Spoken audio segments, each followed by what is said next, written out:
Pour se rendre en Afrique australe, il faut descendre au sud de l'Europe, traverser la mer Méditerranée et le Sahara pour arriver finalement dans la partie sud de l'Afrique. D'après la communauté de développement d'Afrique australe, cet espace se compose de 12 pays sur le continent africain et 3 îles dans l'océan Indien, Madagascar, l'île Maurice et les Seychelles. L'ouest de l'Afrique australe est bordé par l'océan Atlantique. L'Afrique australe offre un climat plus favorable à l'agriculture que le reste du continent, avec des grandes exploitations de céréales en Afrique du Sud par exemple. On trouve également une agriculture destinée à l'exportation dans le monde, comme la vanille de Madagascar. L'Afrique australe est également très riche en ressources minières et énergétiques, avec par exemple de l'or en Afrique du Sud, du cuivre en Zambie, des diamants en République démocratique du Congo, de l'uranium en Namibie ou encore du pétrole en Angola. Enfin, la région est globalement dynamisée par l'Afrique du Sud, pays émergent qui connaît un fort développement économique. Mais l'Afrique australe est un espace hétérogène avec des situations variées selon les pays. Le poids démographique des pays est très inégal, puisqu'on trouve des pays très peuplés comme en Afrique du Sud, d'autres moins peuplés comme Madagascar, et des pays très peu peuplés comme les Seychelles. La population de l'Afrique australe vit encore majoritairement à la campagne, mais les villes se développent rapidement. Kinshasa en République démocratique du Congo est la seule métropole supérieure à 5 millions d'habitants. Mais on trouve 8 métropoles entre 1 et 5 millions d'habitants, notamment en Afrique du Sud, avec Johannesburg, Durban, Le Cap et Ekurhuleni. Sur le plan économique, là encore les inégalités sont fortes.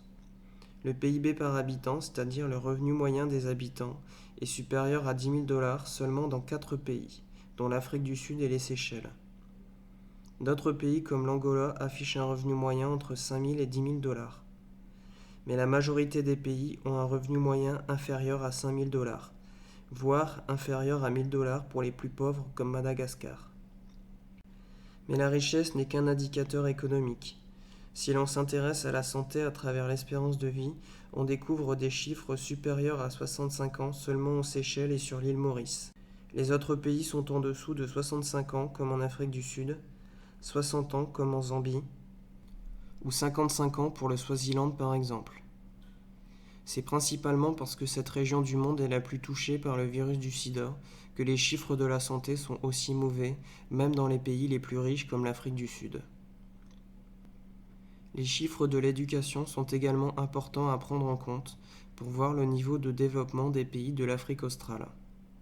Certains pays ont un taux d'alphabétisation correct, supérieur à 80%. Mais d'autres pays comme à Madagascar, une personne sur 4 ne sait ni lire ni écrire. Ce taux peut descendre en dessous de 70% en République démocratique du Congo, voire en dessous de 60% au Mozambique, où une personne sur 2 ne sait ni lire ni écrire. Donc finalement, si l'on cumule le revenu par habitant, l'espérance de vie et le taux d'alphabétisation, on obtient l'IDH, l'indicateur de développement humain, qui nous donne une information sur le développement des pays de l'Afrique australe sur le plan économique avec le revenu, mais aussi social avec la santé et l'éducation. Ce sont les Seychelles et l'île Maurice qui obtiennent le niveau de développement le plus élevé, entre 0,7 et 0,8, sachant que l'IDH de la France est de 0,88. La Namibie, le Botswana et surtout l'Afrique du Sud sont les suivants, notamment en raison de leur développement économique.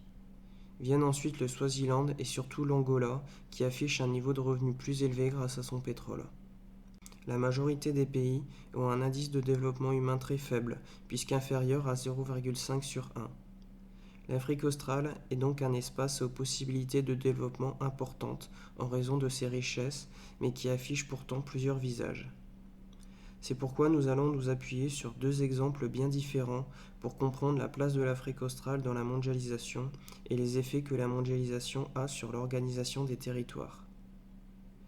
Nous parlerons tout d'abord de l'Afrique du Sud que nous avons présenté comme un pays émergent qui a de nombreuses ressources naturelles, c'est par exemple le premier producteur d'or au monde, qui est capable de nourrir une population nombreuse de 51 millions d'habitants, Son revenu par habitant est l'un des plus élevés d'Afrique et son niveau d'éducation est plutôt élevé.